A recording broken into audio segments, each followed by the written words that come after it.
Okay, Podsters, this is it. This is your tipping point, your moment to take action or live with never knowing what could have been. We all have that thing that we know we are meant to do that scares us, that we're not sure we can do, and that we know we need a little help doing. My Do the Thing Fall Retreat is happening October 13th through 15th in where else? Cape Cod, in the tranquil seaside town of Truro, where I've hand-selected a beach house for 9 like-minded women to get together and do the thing. You already know that there's a life waiting for you on the other side of this thing. And this powerful, intimate 2.5-day workshop is exactly what you need. If you don't do it now, you probably never will. Don't live with regret. Do the thing. Click the link, fill out the very brief application. Let's hop on a call because I want to make sure it's the right fit for you. Together, let's do the thing. Hey, Podsters, it's Nancy Medoff and Beth Knaus, here to change the conversation around women in confidence with actionable tools, real-life stories, humor, kindness, and the occasional shenanigans. We are fired up. We are calling things as we see them, and we are not holding back. We have a bullshit button, and we're not afraid to use it. We have used it in the past. I'm Nancy Medoff, keynote speaker, executive coach, and best-selling author who literally wrote the book on women in confidence. I'm Beth Knaus, creative copywriter, personal messaging consultant who helps business owners use their unique voice to bring in more ideal clients. So here's what's up. If you're done playing it safe, you're tired of your own narrative, and you're ready to step into your authenticity, you're in the right place. If you're looking for a weekly shot of confidence and the occasional truth bomb, you're also in the right place. So buckle up, friends. And get ready to feel empowered and inspired as together we build our confidence toolkit and empower women everywhere to speak up and get their seat at the table, and then build a bigger table. Hello, Beth. Nancy, what's happening? Well, I'm good. It's great. I'm in full-on summer mode, and I'm really, do you remember last summer, was not good for me? Do you remember that? Yes. Yeah. So this summer is excellent. I'm in full on embracing everything. It's awesome. But I have a quick story about something I did for my work-life blending. Do you want to hear it? Please. So it was 4th of July week, a couple weeks ago by the time everybody's hearing this. And I don't know, does this happen to you when all day your phone is blowing up with texts? Does that ever happen to you? All day? Nonstop, boxer, text, the whole thing. Yeah. And there really isn't an out of office for text. There is, which is what I did. So here's what I did, Podsters and Beth. I put my driving, do not disturb, I'm driving. I put it on. You can manually put that on your phone. Yeah. And then I changed the outgoing message. And the outgoing message was, hey there, I'm away from my phone until after the holiday. I'll respond to your text at that time. It was like an out of office for your text.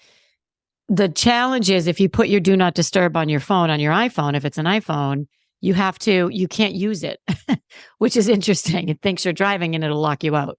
Anyway, I did that and it was great because people were like, oh, great. She's not available to chat right now. If I hadn't done that, do you know how many people would have been like, hey, did you get my text? I texted you this morning. Did you not get it? What do you do? And nothing was that important. Nothing. I agree. And I think it's interesting that because people send a text, they assume that you are seeing it immediately. Right. You answer them right away. And that's not how it works, right? But we want that instant gratification, I think. And we want to know. And when someone's not answering us, we're like, what are they doing? Why are they answering me? Something more important? It's almost like a side, part of... There's this whole thing that goes on. Are they mad at me? Are they talking to someone else? What's going on? Anyway, it was great. The only caveat was, and if anybody knows how to do this, please let me know, that I was, so I was in essence locking my phone every time I did that. And I didn't necessarily not want to use my phone. I didn't want to be required to respond to text. The other piece of that is I didn't have to do that. I could have just not responded to texts. But that would have had a ripple effect heard around the world. I'm sure. Yes. Yeah. So, Podsters, try the out of office or the out of away from your phone. I loved it. Or maybe it's not an issue for you. Maybe you can just turn your phone off. But for me, I felt the need to declare to the world that I was not on my phone for a couple days. Anyway, it was great. So we're back. What are we talking about today, Beth? I like the way you said it. I like the way you said it. Oh my gosh. We're talking about calm down with the panic over AI, specifically ChatGPT. Calm down, people. The FOMO. And I like what you said. It's a trend du jour. I believe it's a trend du jour. Yeah. And it's crazy. My inbox has been flooded with blogs and emails about, just about be careful using it, and you can't copy and paste, and just in this panic mode. And I think we all need to take a step back and take a breath and really look at what the issue is.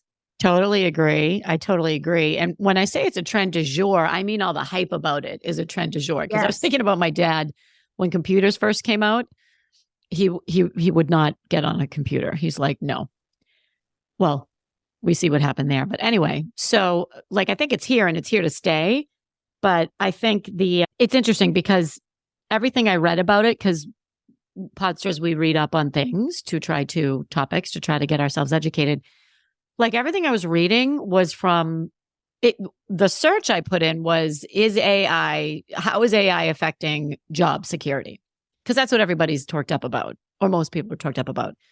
Well, that and security, but we'll talk about that in a sec. But anyway, and all the articles I read were 10 years old. So AI has been around for forever. AI is that person that I tell her to do things and she does them, called Alexa. Actually, my Alexa is a man's voice, but anyway, because screw the patriarchy. Why did they assume it was going to be a woman that was going to be answering all your questions and doing all your things for you? Okay. Sidebar on that. Anyway, it's been around forever. It's been around with the invention of that and other things. But anyway, so why is this hot for you, Beth? So it's hot for me because as a writer, there is that question of, are people going to use ChatGPT to produce content? And so I have definitely read things that other writers have sent or posted, anybody who's doing any sort of content generation. So if you are a digital marketer or somebody who's doing social media, it's an issue. However, it's an issue if you're not really clear on how strong your brand is. And this is something, I've been saying for a long time, that you have to be able to speak differently than everyone else in your market, in your industry. To stand out, you have to do it. And now more than ever, because, people can be using ChatGPT specifically, or other forms of AI that are like ChatGPT. Also photographers, there are images being created, and that you mentioned it to me, that there are, it's voices. They can, copy voices and then send threatening phone calls to people. And that's really scary. But no matter what comes out, there's always a small percentage, I think it seems larger than it is, of people who are going to use it in the wrong way. But most people will use it in the right way. And anybody can choose to use it or not. And I think that's the point. If you're in a tizzy about it, you don't have to use it. You can survive without using it. Just like if you're on social media, you choose platforms. I don't want to do this platform. That's too much work for me, but I like to do this platform. And I think you can choose that with ChatGPT.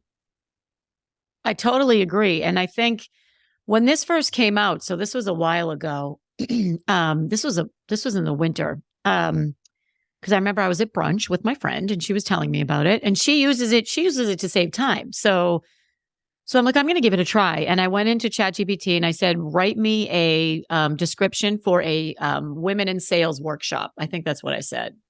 Nope. Write me a description for a workshop about confidence in sales, because confidence impacts outcomes. We know this. I have a workshop called Women in Sales, and it's a confidence workshop for sales. Anyway. And it spit back 3 paragraphs that were fine. They're fine. Couldn't use them because they were very vanilla. And I understand that there's points of views that are saying that you could, like, let's say this first vanilla version came back. I could say, now make it more funny, or now make it more aggressive, or whatever. My point is, I can't say to ChatGPT, now make this more Nancy. Now make this more on brand. And I want to read a couple of the things it came back with, right? So accurate, but vanilla. Don't let fear, this is what AI said, don't let fear and self-doubt hold you back any longer.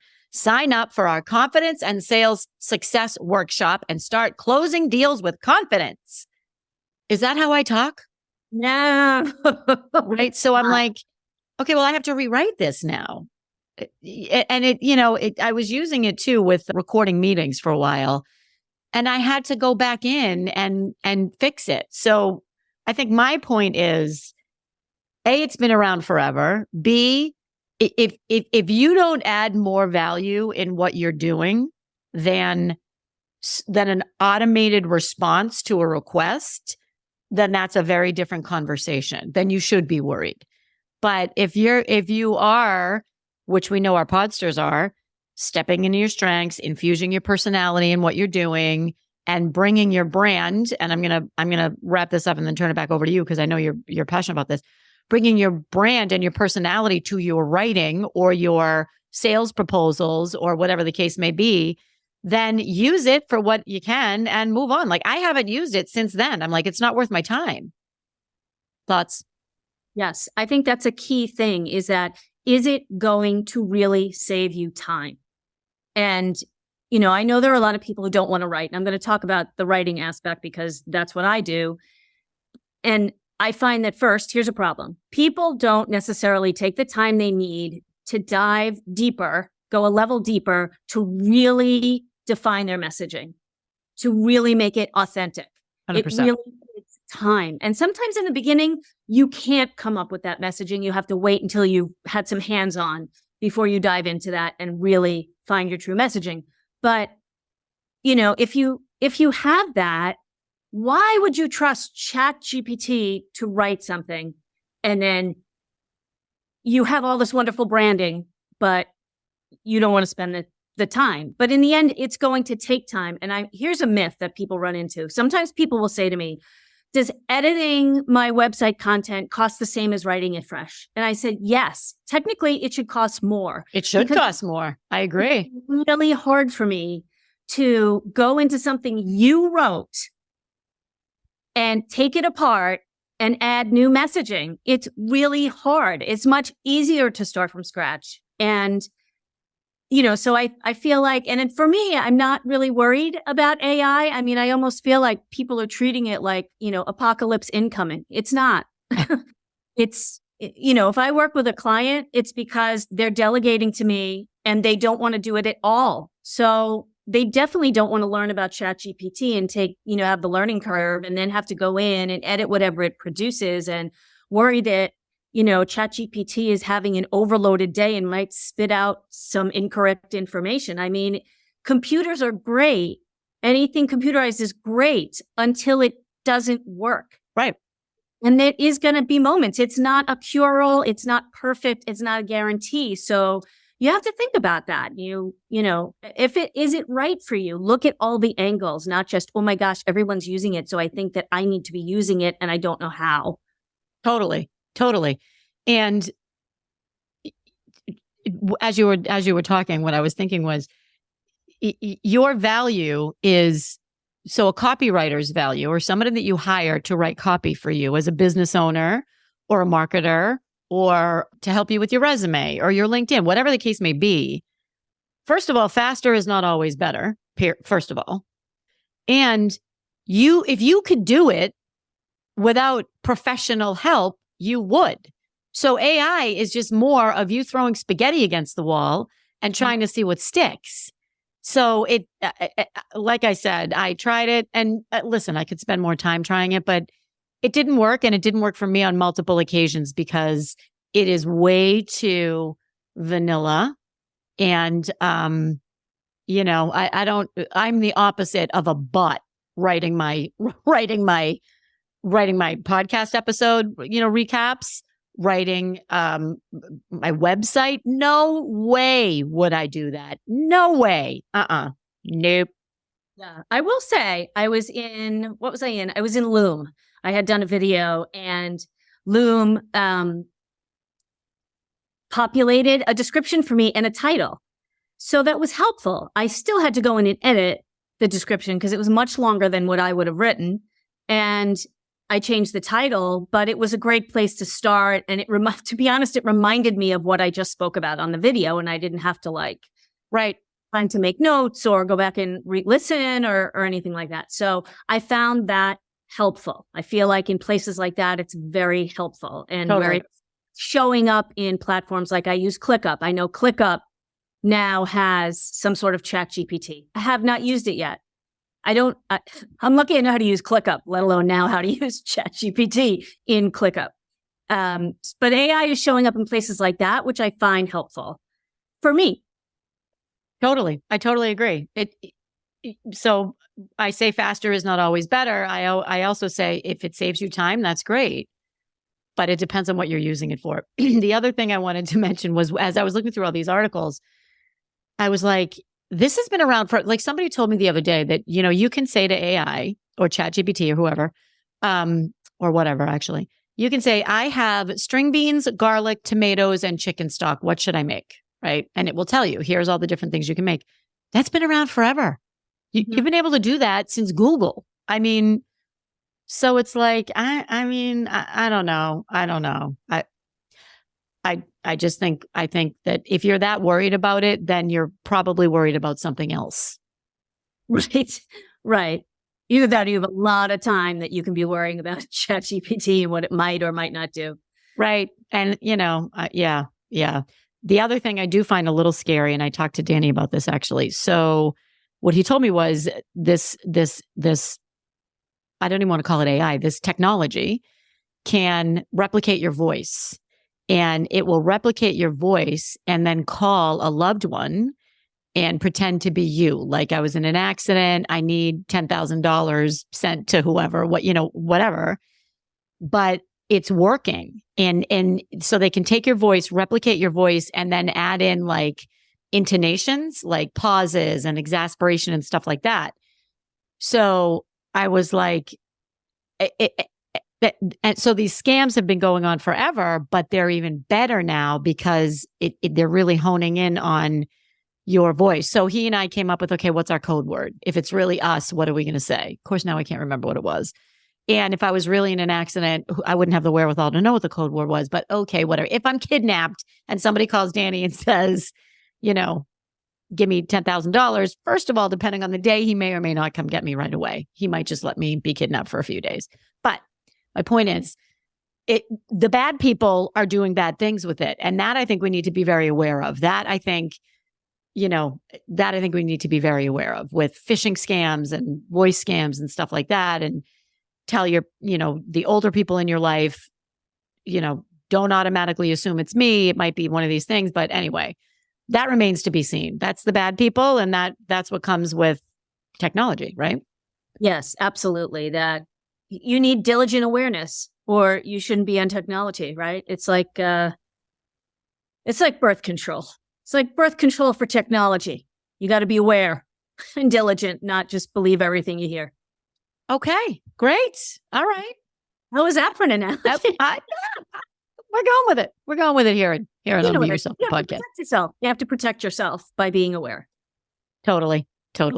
So what would you say for people who are in business for themselves, who are afraid that AI is going to replace them or make them obsolete?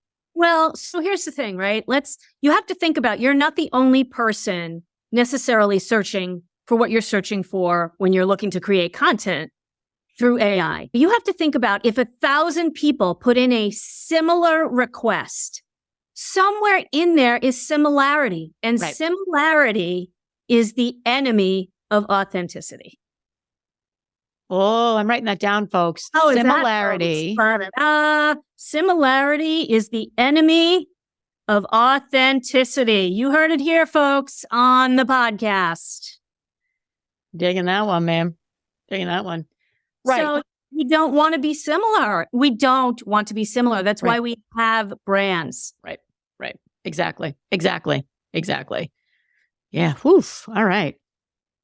We talked about a call to action for this. Yeah.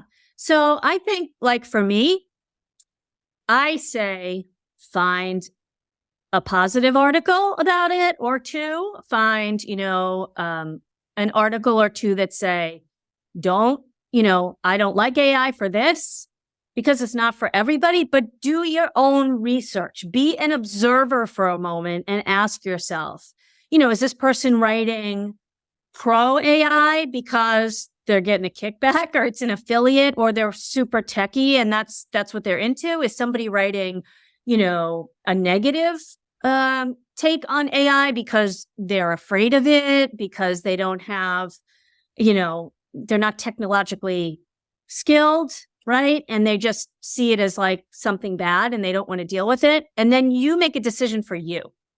Totally. I totally agree. Yeah. Yeah.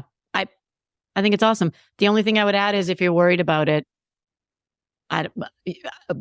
if you're really worried about it, I would be worried about how you're showing up. Yeah. And if I'm wrong, if I'm way off base and one of our podsters is listening to this and saying, no, Nancy, you're out of touch, you don't understand, educate me, because maybe it's not that simple, but I truly believe it's that simple. I truly believe it's that simple. Right. Cool beans, man. Right. All right. What do you got going on? Anything?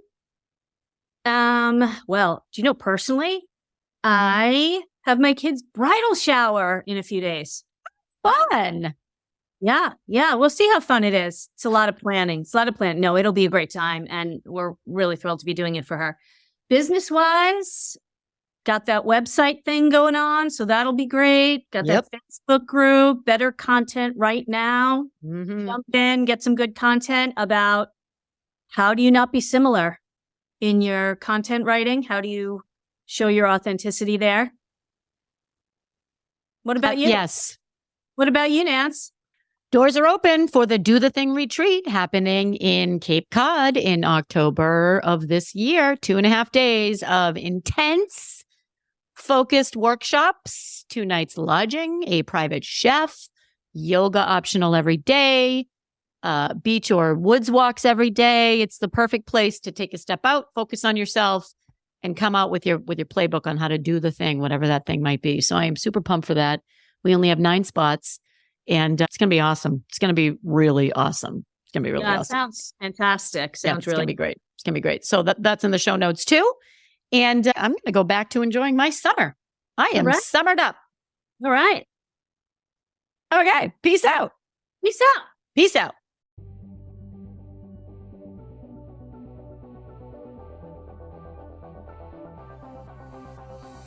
And that's a wrap. Podsters, we know that you found value in this episode, even if it was one little nugget. And we thank you for listening. So if you found value, please share it with a friend or two or many if you'd like. And send us some feedback about the topics that you want to hear about, episodes that resonated with you, anything. We love to be connected to our podsters. We love it more than anything. Peace out. Hit that follow button. See you next week.